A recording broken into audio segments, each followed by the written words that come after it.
Shop, Founder Friday edition. Today we're talking with Mario Jimenez of Banana Dang Coffee in Oceanside, California.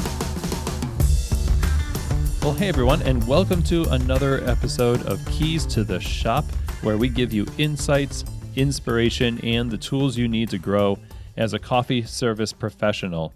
My name is Chris DeFirio. I'm your host for this show. Always glad to have you along today, and welcome to the first Founder Friday of 2020. Now, today's episode is brought to you by Prima Coffee over at prima-coffee.com.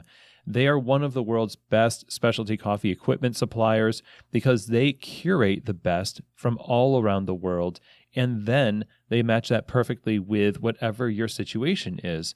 Whether that's you're opening a coffee shop for the first time and you need some guidance in selecting the whole suite of equipment that you need for that, or you're just upgrading some equipment in your existing store, or you're looking to scale into your next business, your second location.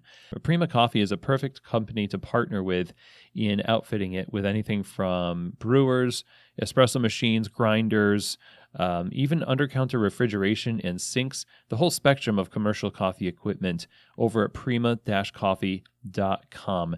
And when you go to the website, you'll see just the amazing selection, but also a lot of free resources that they develop for you to learn more about the equipment and more about making great coffee. They really want you to make amazing coffee every time, and it shows in everything that they do. So I highly advise you to go get in contact with them. Let them know that Keys to the Shop sent you. You can go to prima-coffee.com/keys. That'll let them know you came from the show. That'd be helpful as well. But again, amazing people, amazing service, prima-coffee.com. Today's episode is also brought to you by the Pacific Barista Series. This is the line of plant-based performance beverages that are designed not only for the professional barista, but right alongside of the professional barista. In other words, when they develop something in the line like the oat, soy, rice, coconut, almond, they are doing so with a lot of feedback from the barista community, which means when they launch it, they've got a really amazing product, and it shows in how it performs on the bar. That's why it's called a performance beverage. It has an amazing texture that's perfect for latte art, stands up to the heat from steaming, and keeps the flavor balance focused on coffee. All of these things are so important for your customers, and I think if you get the Barista Series from Pacific Foods in your store and test it out with your baristas, give it to your customers to try, I think they'll love it. I think you'll love it too. So go to the website, pacificfoods.com, follow the link in the show notes, and see how the Barista Series can elevate the plant-based offerings in your cafe.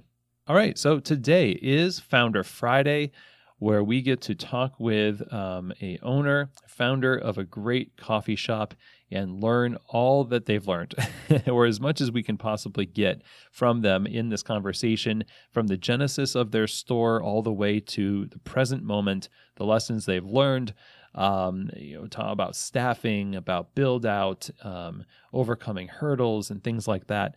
Today's episode is no exception. I'm talking with Mario Jimenez, who is one of the owners of Banana Dang Coffee in Oceanside, California, along with his wife, Thanh-Thanh Dang.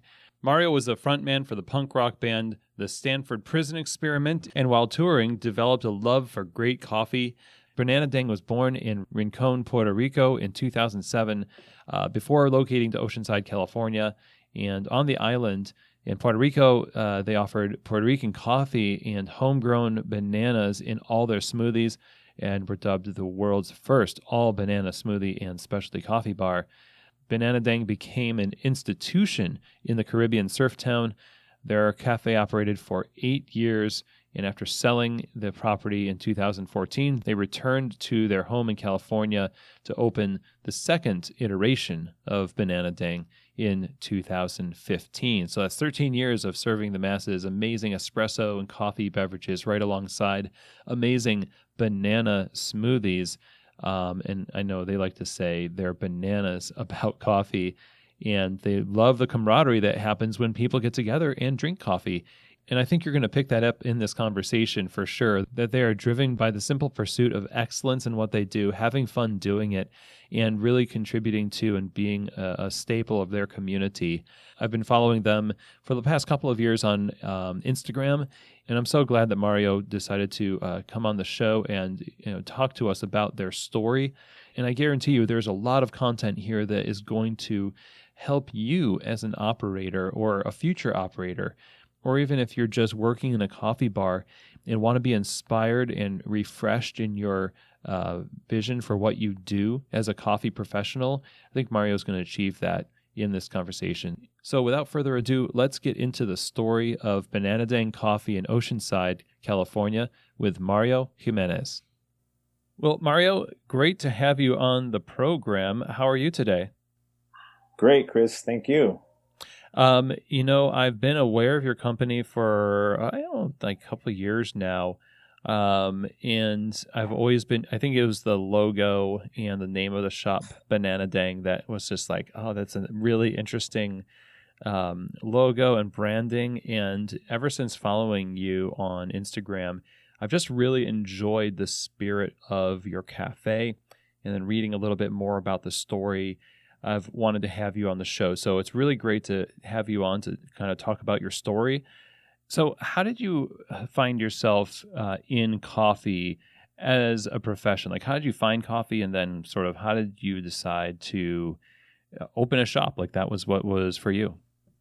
I first had experience with coffee shops as a young person. I was a musician.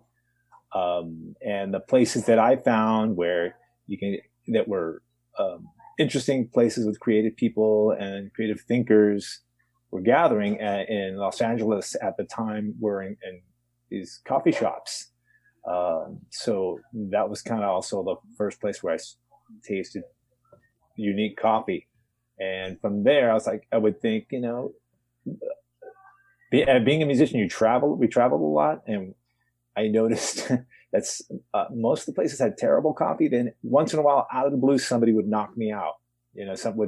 Something amazing would happen. Even from a gas station. Like we'd pull up to this small gas station cafe in the middle of nowhere, and 9 out of 10 coffees were terrible. Then like one would be amazing. It's like, how did they do that? So from there, kind of, I guess the daydream of maybe I'm not a musician my whole life. Maybe I can own a coffee shop. That's kind of where that first started for me. As you're a musician and you've had some success with that, and you wanted to sort of explore coffee from there, did you just decide to transition once the desire for a coffee shop was strong enough, or did you sort of sunset the music career and then decide to do coffee? There was no clear thought in it. I was still doing music, and then I was also into coffee at the same time, and just enjoying it. And I guess at a certain point, I was like, man, we made a few albums and did our thing, and I started like the creative itch. I started to learn. The more I learned about coffee, it started scratching that creative itch a bit for us. So it's like, yeah, I can really do this. And then I met my wife, and she had a similar dream. Like, she's like, I always wanted to have a coffee shop, and she was involved in the music industry too. So we had a lot of similar history. She's she's a first generation immigrant from a coffee region, and my parents are from Latin America, and we both grew up with coffee in our family. So those kind of things, our histories kind of came together, and we're like, no, let's make it happen. We're both in agreement. So when started doing less music, we started planning our transition to coffee. So Puerto Rico was the place where you decided to initially start Banana Dang. And first question, I guess, is basically for bananas. Like, what about bananas is part of Banana Dang? Like, it seems like they're on equal footing in terms of how you market yourself. So how did the focus on bananas and coffee sort of come to you and become your business? Well, I had been, during that similar time, I'd go visit family in Puerto Rico, and I had noticed that, bananas, when you ever go to a farm, there's bananas there. And whenever you go to coffee farms, they go hand in hand in Puerto Rico. And I started noticing this, and I grew up with bananas in my family, and it's fried bananas, fried plantains, and it's something that is just part of the diet. And my wife as well, they had bananas in her family, and it's like part of staple family food. And I think on our trips to Puerto Rico, and as we were committed to learning as much about coffee as possible, we started realizing what making the list of names. We had written down like 30 different names for the shop. It's like, bananas are everywhere. We both love bananas, and this kind of comes around to how we kind of came up with the name of the shop. It's like we saw that the best coffee farms had bananas growing with them in Puerto Rico, and then also we noticed that in Puerto Rico, the custom is for people to name their small little business, their small bakeries, after the female head of the household. It's kind of custom there. Their last name or the first name of the female is kind of there's a matriarchal thing that happens in Puerto Rican culture. And so we're like, okay, Thanh-Thanh, you have a great name. My wife's name is Thanh-Thanh Dang. And she's like, yeah, Dang, we should do something Dang coffee. And we just kind of did 20 different versions of it. And Nice. We made the connection bananas in Puerto Rico and the custom in Puerto Rico of naming your small business after the woman in the family. So we tied the two together and we came up with Banana Dang. Nice. And so when you decided to open your store, kind of what steps did you go through to establish the shop? What was your plan from the beginning in order to feature great coffee and bananas side by side? What were the first steps that made this dream a reality for you? Again, once we committed to try to start a little business together, we tried to learn as much as we can. Somebody told us you got to join the SCAA at the time, and back in 2006, and so we joined SCAA and then started to learn as much as we can about coffee, making coffee, tasting coffee, all the things you need to know. And we volunteered at the 2007. There was a CA convention down in Long Beach, and we volunteered there, and that was really an amazing experience. And we just kept learning and tasting and figuring it out. And then so by the time we moved to Puerto Rico, we had some, basic knowledge. And I had a cousin who lives in Puerto Rico, and she was kind of walking me through and showing me the ropes on how to, start a business from the ground up in Puerto Rico, getting the permits and where to go, where to start, how to find a space. So I had some family to help me out there, and that's very helpful. It's excellent. So what was the time frame between, idea and actually having your doors open? Well, as soon as we got married, we honeymooned in Puerto Rico, and I'd already been going to Puerto Rico before we had gotten married several times just to visit family. And we were already talking while we were engaged. We were batting around this idea and learning about coffee. And so once we got married, we honeymooned in Puerto Rico. And on our honeymoon, we found the location. We were just driving around, and there it was.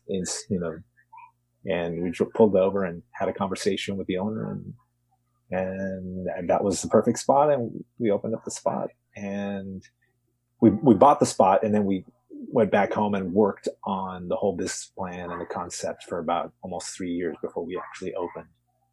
Right. Okay. Well, what's the concept then? Describe for us that concept of Banana Dang. Well, we noticed that in the area, it's Rincon. Rincon was a small town, and we noticed it's kind of an active lifestyle town. The community, there's internationals that come in to go surfing or mountain biking, and we also notice a local fishing town. And everybody drinks coffee, but also everybody is looking for a refreshing drink. So we kind of paired banana smoothies. We try to figure out what are the core ingredients around here. And the property that we bought had like 30 banana plants in the backyard. So we're like, let's really do this banana smoothie thing. And at least in the beginning, people will go for that before they start realizing we have special coffee and really good coffee. Because in Puerto Rico, there's a coffee shop and bakery on every block. So we thought it'd be a struggle at first, just to come in just as a coffee only place. So it was kind of like something that would help us sustain the coffee business dream, to serve banana smoothies to people that wanted something refreshing to drink. So what was the reaction that you had to that? Did the plan work? How did people respond to your opening? Well, we at Build Out, people were, when we were telling the locals walking by, everyone's curious, like, what's going on here? And they would ask, hey, what are you guys doing? And we're going to build a little coffee shop. And they're like, coffee? Are you going to sell coffee in Puerto Rico? And the guy, one of the fellas says, there's a coffee shop, like there's a bakery 2 doors down. They sell 35-cent coffee. How are you going to compete with that? I go, well, we're just going to get the best coffee we can find. And he's like, good luck, buddy, 35-cent coffee. And so that was a little scary to hear during build out. But as soon as we opened, people were interested in just they'd see the banana logo and they'd think, oh, it's just more than just a coffee and bread type bakery place. So they would come in and give it a try. And, it's kind of a family town. So people would come in with their kids and they had something for their kids to drink. And then they would try the coffee and be like, oh my God, where did you get this coffee? And they would ask, is this Puerto Rican coffee? And it's like, yes, it's Puerto Rican coffee. Because sadly, I mean, back then, like we were just commenting probably today, is that at origin, you don't have good coffee available. It all goes out or away, somewhere else. Right. So we were lucky that we spent, a couple of years visiting the island and traveling and visiting the farmers that were aware of how to try to grow specialty. And we did find a couple of really good farms that, were involved with SCAA already, and they knew about how to try to grow the best coffee possible. And they were tiny compared to, regular farming, and they were small by comparison to the large farms. And you get to know the families, and they were the roasters. The farmers were the roasters, and they would drive it down the hill to us. And, wow. And it was a lot more expensive than the average coffee there, but still affordable and approachable. And most Puerto Rican folks had no idea that coffee could be so good from Puerto Rico. I mean, it's sad, but at the time, I don't know how it is now. It's been a while since I've been back there. And I know that specialty coffee has taken off in Puerto Rico, since back then. But at the time, people were blown away that quality of coffee was from Puerto Rico. They just assumed that only that kind of coffee came from somewhere else. Right. So what year are we talking about? 2007. Yeah.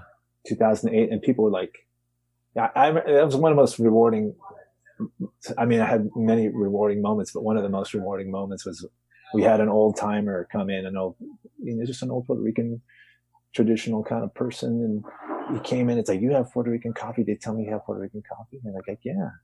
And so we made it for him. And like, he was very moved. I could tell he was moved by it, wow. And he had never tasted coffee like that. And he goes, this is from Puerto Rico. And he goes, I don't remember this last time I tasted coffee like this. I don't think I've ever had coffee like this since I was a child. It was a great experience. I was like, I had the chance to serve something to this person that lived his whole life on the island that he didn't realize was right there the whole time. So that was a cool thing to experience. And that was similar moments with local folks coming in. Jesus, they were like so proud of having Puerto Rican coffee, like good coffee from home. Since that in Puerto Rico, there's a lot of, for whatever reasons, there's a lot of coffee that comes from outside that's not the best. Like Nescafe is a big deal there. Bad coffee comes in. The good quality coffee, like you can't import good coffee into Puerto Rico. I tried to import, because early on I was like, oh, I want to try to import some Black Cat from Intelligentsia or something to showcase some interesting coffees. And it was impossible because they would had a kind of high tariffs for importing coffee. Right. Because they're trying to support the local industry.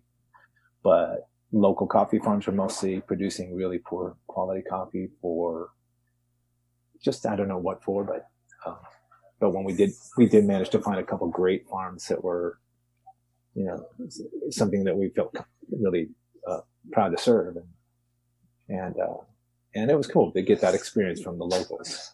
Yeah, sounds like it. That's, way to go. Are you able to or have the opportunity to use any of that coffee today? Have not, because it's very expensive. The growing, because Puerto Rico is a U.S. territory, so the cost to grow there is a little the more expensive, Right. and then to tend to export it out of Puerto Rico here, the shipping costs and everything makes it kind of impossible. When you started the shop, I imagine there were some things that you needed to overcome, some challenges when you first started, because even though you learned about coffee previously and you had sort of been a coffee fan for a long time, um, becoming an owner of a business is quite different than becoming a specialty coffee fan. Going from just that consumer to ownership, what were some of the challenges that you faced, needed to overcome to establish this first store? Some of the basic stuff like infrastructure, good water quality, and electricity. The power and water go out regularly. We're on the island, and for weird reasons such as like the electricity is produced with petroleum, and so Puerto Rico has to wait for tanker trucks to come in, and sometimes things run out on the island. So the power goes out, they start doing rolling blackouts. So that kind of stuff was real challenging. When water quality was really hard to deal with, we had to like really drive around and find somebody who knew about water filtration, and we went with the basic, like the little salt tank Right. type of thing, and but those infrastructure problems were the most challenging. The other stuff was not so bad, because fortunately we had internet, and we could learn what we couldn't learn at SCAA while we were in town in LA. We were still members of SCAA, and we would call and ask questions and get material and teach ourselves as we went along as questions rose, and yeah, that's kind of how it worked. Yeah. So becoming a boss of other people, had you any experience of being a leader of a team of people at any point before this? Yeah, you know what? A lot of the stuff, for me being in a band and traveling and as a musician, a lot of that informed how I approached kind of being a boss in a band. I mean, in a shop, it was, I mean, even today, I look at the people that work with me as my bandmates. It's my bass player, my guitar player, and the drummer. We're all here together as a band, and instead of musical notes, we're trying to share flavor notes. It's flavor notes as opposed to. Excellent. So Yes. it was. I read that the founder of Blue Bottle's book, how he was a musician and he transitioned, and he really kind of touched me with what he said about that, because he said, espresso is kind of like a song, like a performance. It's something that happens in about 2 or 3 minutes. And at the end of it all, you either get an applause or like and so, so I was like, that is exactly what it is. And so for me, it's always been like a transition from sound notes to flavor notes, and my employees and my staff are my members of my band. So in that sense, the whole cafe and coffee business thing really scratched my creative itch and that urge to be in music. Now it's that urge to be with coffee and trying to make coffee as good as it can be. And it's elusive. You're always trying to improve it. You're always trying to dial it in better, and things change from season to season. And so you're always chasing that note and trying to make it perfect. So aside from being in the band, no, I've never had experience in being a leader. It's always been just teamwork, and that's kind of how we structure our business. It's teamwork. What a great perspective. That's excellent. What's the story behind shutting down the store in Puerto Rico and reopening in Oceanside, establishing in Oceanside? We were there nearly 8 years, and what happened is we were intending to, expand and maybe even have a shop in San Juan, which is the big city. We were the furthest away from the city and on the island as you can be. We're on the western tip in this tiny little town, and we always had thoughts and tried to develop ideas to build a few more shops on the island, but my wife got pregnant, and that was a happy surprise. That was the game changer. When our daughter was born, we were like, okay, we love the island, and it was difficult to leave a community and just kind of uproot and move back to California. But, all our family we're from California, and that kind of was the thing. Our child was the change to pull us back to California, which some people thought was a little crazy. I mean, people thought we were crazy to move to Puerto Rico and start a comedy shop. And then when we were successful and when we were doing well there, to uproot and come back to California and start all over, because in California it was back to ground zero, starting from scratch. And but it felt good, and now we're 5 years in here, and it's feeling good. 8 years is a long time to establish presence and culture.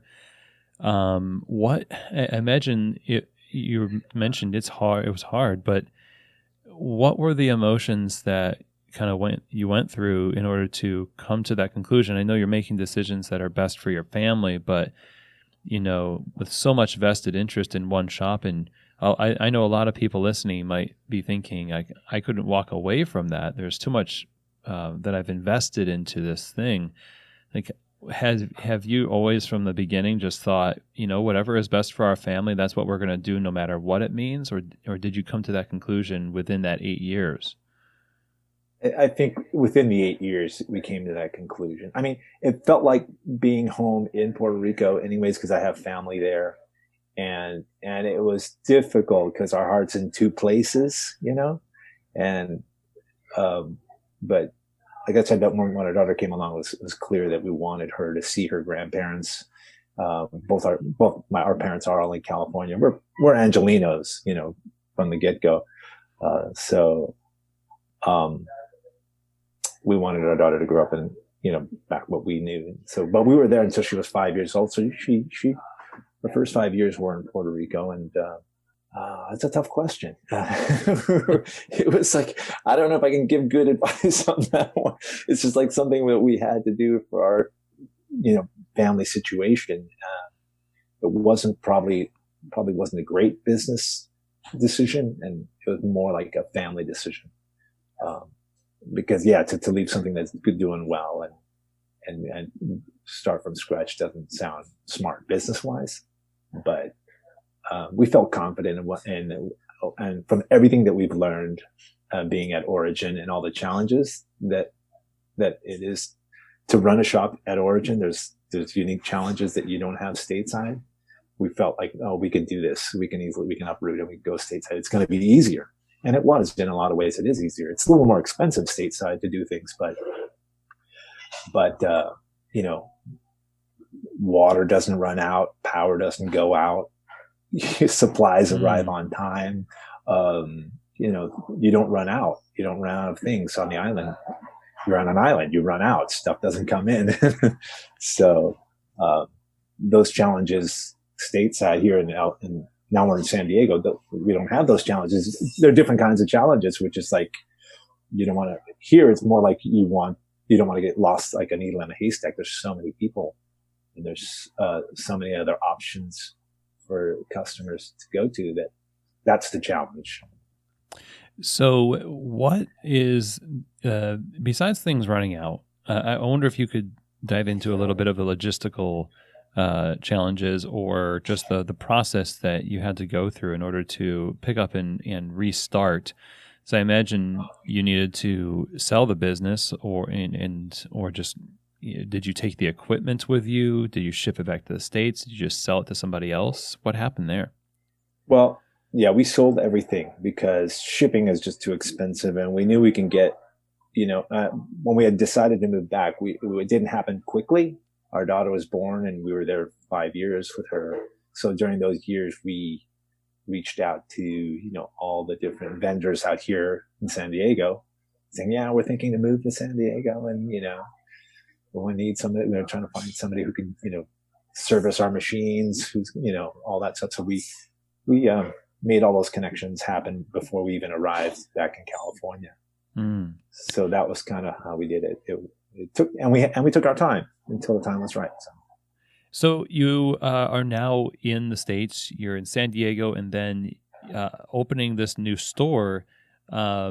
Is there anything that you changed? Like now that you've got a second chance to, or you're doing it a second time, stuff that you established in the first store, is there anything you're like, well, now that we have it to do over again, we're going to change this, this, and this? Or was it basically just like a carbon copy? It wasn't. We've changed a few things, but it was close to a carbon copy. Because we're juggling the logistics of moving and all that. We really couldn't reinvent ourselves. We're like, we know what's working. We know that we're always trying to do best by coffee and learn as much as we can and just make good coffee. The other stuff like smoothies and the food program, which is really light fare that we do, stayed the same. So, well, it makes it easy, huh? Yeah, mostly because of the logistics of planning everything else out. You can't really redesign it. I mean, we tried to bring back some of the vibe from the island, which is the colors, that tropical vibe, without being too tiki type stuff. Yeah. But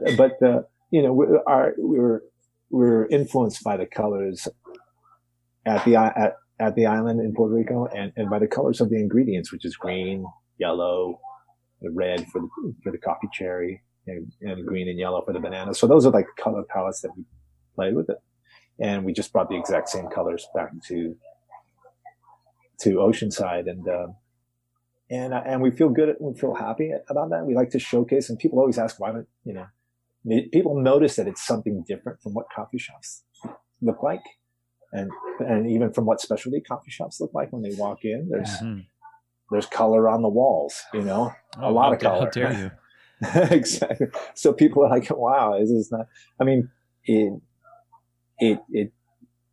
I think when people walk in at first, it looks more like, not specialty coffee. It's colorful. We have pop art and colorful things on the walls, and our walls are green and red and yellow, and, and we try to recycle and repurpose everything. All our furniture is repurposed furniture. So, it's a little different from the average, what we see around there. Not I'm not throwing shade or anything, but it's just what we try to bring back from Puerto Rico to show here. Nice. How did people respond to your shop? And I imagine having something that different was actually an asset. Yeah, people were curious. Like they were like, what is it? Is this like a little art gallery? Is it a smoothie bar? People at first couldn't wrap their heads around it. I think it can be overwhelming when people come in. I've had people say, wow, there's a lot going on when you walk in here. And I go, yeah, but it's just banana smoothies and good coffee. That's basically what it is. Those are the two core ingredients for us. So, but once they try stuff, they enjoy it, and they start to soak it all in, and they sit down, and it feels good. You mentioned the island vibe. You mentioned just having that in your decor. So much of what people walk away from in terms of impressions of their experience is based on their interactions with the staff. I know you're not just an owner, but you're also a barista at the shop, and your staff, as your bandmates, as you say, selecting them is one of the biggest tasks of ownership. And I wonder if you could shed some light on how you go about getting folks to kind of put that vibe out there. Like, how do you find the right staff to be consistent with what you want people to experience? For us, we just look for people, like a people person. As soon as we sit down and talk to them, and they feel comfortable and they're smiling, and they can kind of speak freely right away with people. Just general kindness and openness and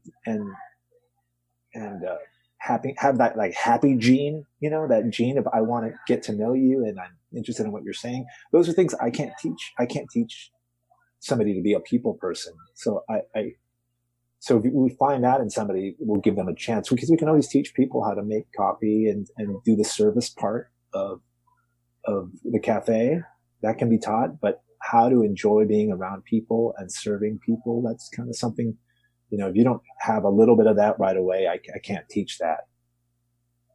So that's kind of how our approach is. It's just somebody that's a real people person, somebody that's not afraid to smile and say hi.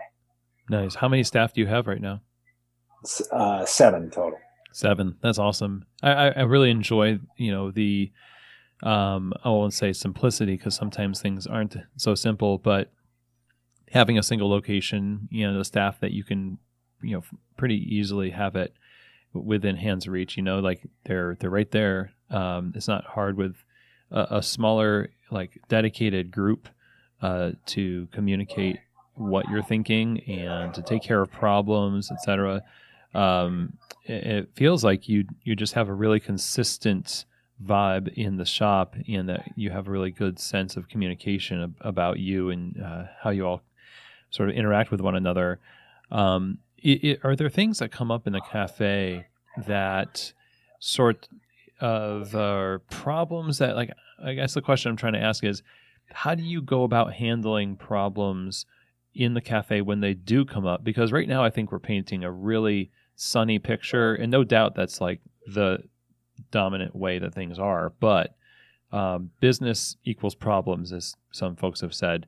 So I wonder what your approach to problems is like with staff, if you have to correct staff, or do you have any policies in place or modes of operation that you just default to as a leader? Yeah, we definitely right off the bat make it clear and delineate everything that we expect from an employee before they come aboard. We say, although we try to have a very fun environment and we don't take ourselves too seriously as people, but we take what we do extremely seriously. So I tell them, don't confuse the two. What we do is this. I mean, I've said it. What we do to us is as serious as a heart attack. We want the coffee to be very good. We want the service to be exceptional, but we don't want to be serious people. We don't, like I said, we don't take ourselves too seriously, but we take the job serious. And we love the idea of maintaining high standards. And and when we hire somebody, we tell them all this stuff. It looks like we're having a good time, and we are having a great time. But like being in a band, like being a musician, you want to rock. You want to have a good time and rock, but you better not hit a sour note, and you better show up to practice on time. It's kind of similar. You better play your riffs correctly. You play your drums and do the discipline part of it, of being in a good band and making good music. And that is the exact same way we structure how we operate at the coffee shop. Yeah. Show up to work, learn what you need to learn about coffee, and always try to make it better. Improve your technique, pay attention, serve the customer, and perform. That's kind of our approach. And that's my only reference point. I never was a business. I didn't take enough business classes, or I never was a business guy. I was in a band, and we had great times playing, and performing. And so I parlayed that kind of way of thinking to the cafe. It's like, let's have a great time. Let's perform. Let's try to get those flavor notes, and from smoothie to the foods to just right, so that the customer enjoys an amazing experience and they get rocked. So they come into our venue, they enjoy the performance, and then they leave happy. And that's just kind of how we operate from before I was in coffee to now being a cafe owner. Perfect. I was thinking a lot of people start with their business being very serious and disciplined and have to work to get people to have a good time, sort of walk back that seriousness. And I wonder if for you, the opposite was happening. Did you kind of develop this approach to sort of saying up front, hey, we may look like we're having a good time, and we are, but fill in the blank. Like we still need to do the disciplines. Did you ever run into that early on where people thought this was just like a good time all the way around? We don't have to be disciplined, so that you had to develop sort of a onboarding mantra that you introduced? No. I think from the get-go, my wife and I were, because of our previous experience, my previous experience in the music world, um, there was always the discipline involved. You have to focus on your craft, and whether you're a songwriter or a lyricist, you're focusing and working on it. And in doing that, you get really good. You get good enough at that, then you're free to enjoy and have a good time, not the other way around. So when we bring on new staff, we train them and say, we're going to train and train and train and keep the learning never stops. The trying to maintain a high standard takes continual practice, but in that practice, you have to have fun. And it ultimately is just you're giving service to the customer and to your team, because like being in a band, you can be rocking along, and if somebody hits a sour note, the whole team is going to notice it. Oh yeah. So same with when we're, like he's handling a rush, or we're all, it has to be, got to get that flow going and that everyone's connected. And then you can tell when somebody is not feeling it. So you kind of move the team around so that to optimize where everyone is at. Like if somebody's not feeling strong, they're not going to be up on the register because they're not in a good mood. You put somebody who's feeling happy, and you put the person on the register that was not feeling good somewhere else, and you optimize the team for that. I guess I keep falling back to music analogies, but to optimize the performance. Yeah, that makes a lot of sense. That's a perfect analogy. And, over the years of doing this now, you've had so much on your plate in the move from Puerto Rico to San Diego, establishing in two different cultures, more or less. And all along the way, you've been the most consistent presence, you and your wife. And I wonder how you have changed over these years as a leader, like yourself way back then when you first started versus now. What would you say the most significant changes have been? I think, well, it's always continual. The learning for us is continual, and we both kind of, at this point, it's just default. We're always trying to get better and learn and trying to ingrain that in the staff. So that's kind of the main thing that's changed. Now we actually have procedures and protocols and checklists and things that help ingrain these things in the staff. And thanks much to programs like yours, like Keys to the Shop has been amazing at sharing those kind of things. We're fans, and I want to thank you while I have you personally. I thank you personally for what you do, because you have helped us in countless ways. I can't really tick them off, but in many ways. Oh, geez. I appreciate that.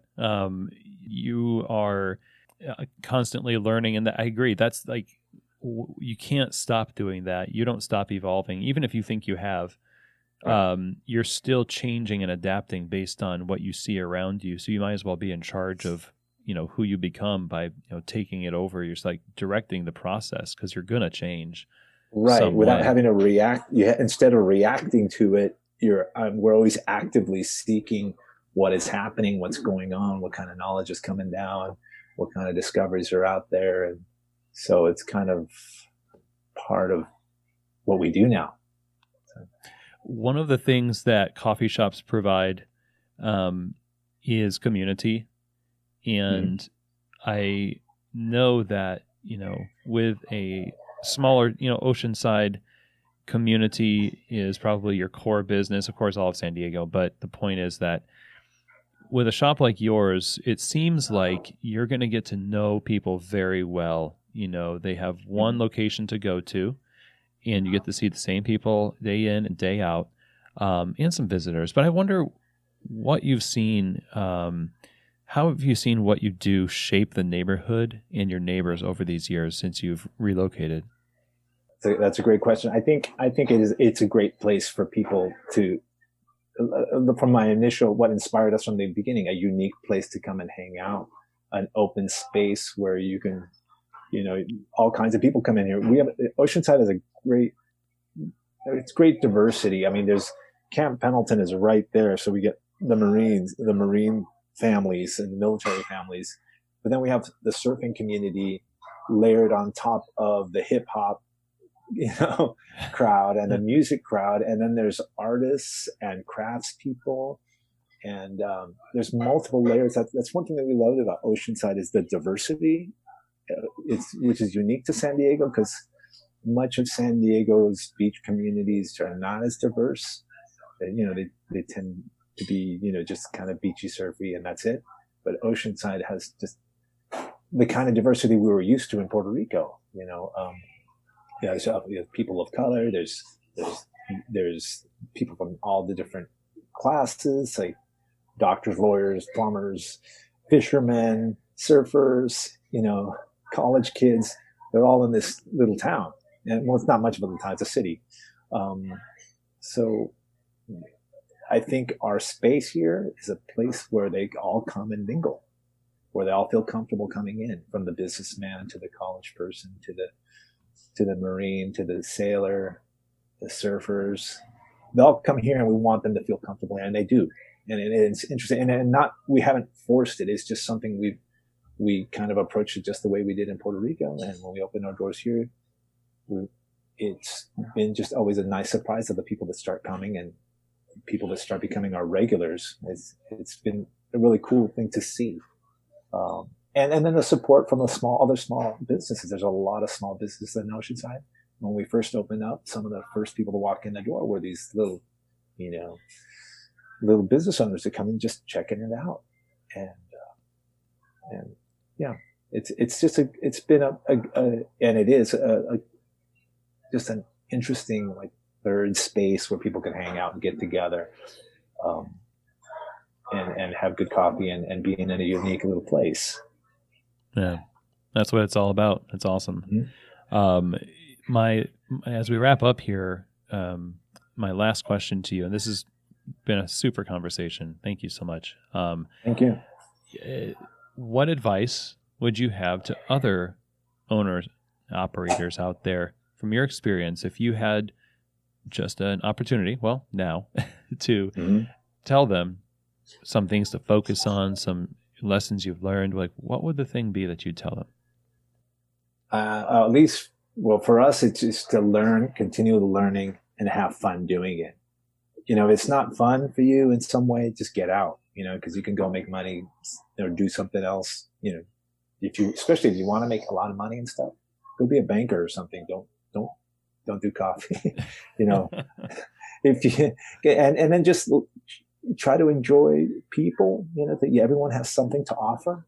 If you enjoy people, it's a great place, great kind of job to have, and find what's in your DNA. Like in our case, bananas and coffee, kind of the DNA of who we are as people. We grew up with those things around us, and kind of it's part of what, feels good to build a little business around two things that my wife and I both feel is part of our DNA, coffee and bananas.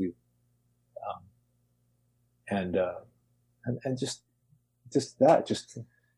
enjoy what you do, have fun with it, and keep on learning.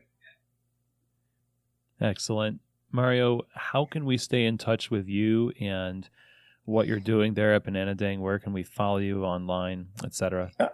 Well, we have a really good social media going on. We have our Instagram account, Banana Dang Coffee, we keep that up regularly. And then we just made a new website. So if you guys got a second, come check out bananadang.com, and we get an idea of kind of what we like. The fact that we feel good about the new website, and that it kind of feels the way our space feels. It kind of has a representation of our little shop. Mm-hmm. Bananadang.com, and then all your other social media outlets where we should be out there. We're on Twitter and Facebook and Instagram as well. Excellent. Mario, again, this has really been fantastic to get to know your story and learn from your experiences here. And I can't thank you enough for taking the time to join us on the show. All the best to you. Thank you. Thanks so much, Chris. Really appreciate Keys to the Shop. Always listen to it. And thanks again. You've really helped us out a lot. Well, I really appreciate Mario drawing the comparison between the world of music and the world of coffee, the way he's done throughout this conversation, in that balance between having fun and being disciplined is so key. I love that he hit on that multiple times here. And the consistency of how Banana Dang has presented themselves to their customers, both on the island in Puerto Rico and now in Oceanside, is so refreshing. Consistency, to me, is one of the signs of authenticity. That somebody is able to pick up after 8 years and relocate is a testimony to the fact that there is more to the business than just making money and doing something because it works, but that it works for you and for your family is paramount. And they're a great example of this. And I'm so glad to have them also as listeners to this show. It's humbling, and it was such an honor to get to hear from Mario today. I hope you got something out of this conversation too, in that if you're in San Diego at any time, make the trip to Oceanside and visit Banana Dang and experience the magic there for yourself. And be sure to visit them on their website, bananadang.com, and follow them on Instagram. Their handle is Banana Dang Coffee. Now, if you want the transcript for this episode, you can go to keystotheshop.com, go to the contact page, hit the button that says sign me up for the newsletter as you fill out your information, and you'll be signed up for the newsletter. Funny how that works. That email will be a weekly email that has the transcript. It'll have the links to resources mentioned in each episode, related episodes that you can listen through. So if we're talking about something to do with management or something to do with machine tech or whatever, we'll have some other episodes that you can link to that'll keep you on that subject. You know, we have close to 300 episodes now at Keys to the Shop, and so there's a large library of content to draw from.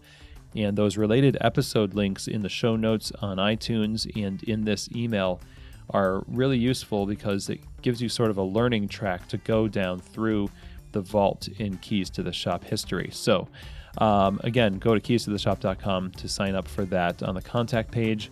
And if you want to contact me directly, you just need to email me. The email to use is chris@keystotheshop.com. If you have feedback or questions and comments, I'd love to hear from you. And also, if you're interested in working with Keys to the Shop Consulting to help you take your business and operations to the next level, help you solve some problems, maybe train some staff. We can also do over-the-phone consulting and coaching. Just reach out and let's see what's right for you. chris@keystotheshop.com. The last thing I want to mention to you all is that Coffee Fest is coming up very shortly, March 6th through the 8th over in New York City. Coffee Fest is by far the world's best place to go. If you're a coffee retailer, you want great, affordable options for resources on how to operate a great a business and manage staff and anything from the product itself to the people and the building, etc. There are tracks of education that you can sign up for and follow throughout the time there. I'll be speaking multiple times throughout the trade show, as well as judging latte art. And I would love to meet you if you'd introduce yourself to me. So go to coffeefest.com, click on the link for the New York show to get registered, and I hope to see you there. And with that, that is the end of our episode today. Thank you so much for taking the time to listen. Share this episode with a friend.